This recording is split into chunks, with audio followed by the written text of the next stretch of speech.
Samantala, kine-question ngayon ng kampo ni Pastor Apollo Kibuloy ang paglalagay ng patong nito sa ulo na nagkakahalaga ng 10 milyong piso sa sinumang makakapagturo sa pastor.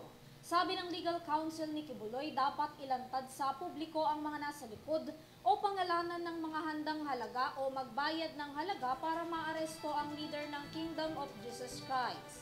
Nagbabalita para sa detalye na yan si Flos Perez. Ng kampo ni Apollo Kibuloy ng Kingdom of Jesus Christ ang motibo ng mga individual na nag-alok ng 10 milyong pabuya para sa impormasyon na magdadala sa kanya sa pag-aresto.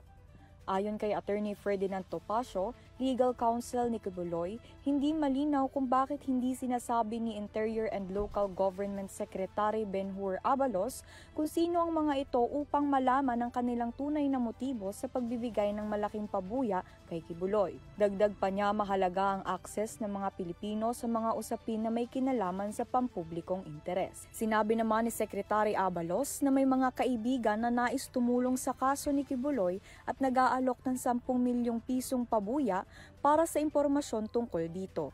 Bukod kay Kibuloy, may 1 milyong pabuya rin para sa kanyang mga kasamahan sa kaso.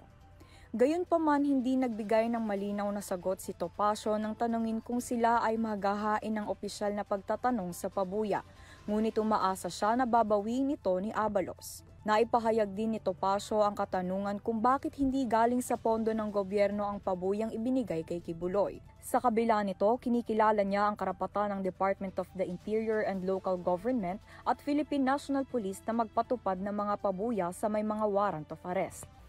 Nagbigay naman ng pahayag si President Bongbong Marcos Jr. na dapat lang umano na hayaan ng mga private citizens na tumulong upang mahuli ang nagtatagong si Kibuloy.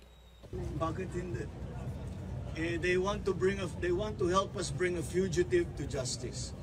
You know, he is a fugitive.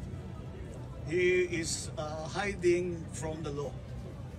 Now, if there are private citizens who want to assist the government in that effort to bring him to justice, I do not see what is any it is. Aniya, maaari nilang questionin ng pastor dahil sumusunod lamang umano ang mga otoridad sa batas. Dapat lang umano na sumunod din ito. His motives. Let me question his motives. Bakit lagi kaming kine-question? Sinusundan lang namin ang batas. Sundin din niya ang batas. Para sa EuroTV News, Flos Perez, sumasaludo sa bawat Pilipino.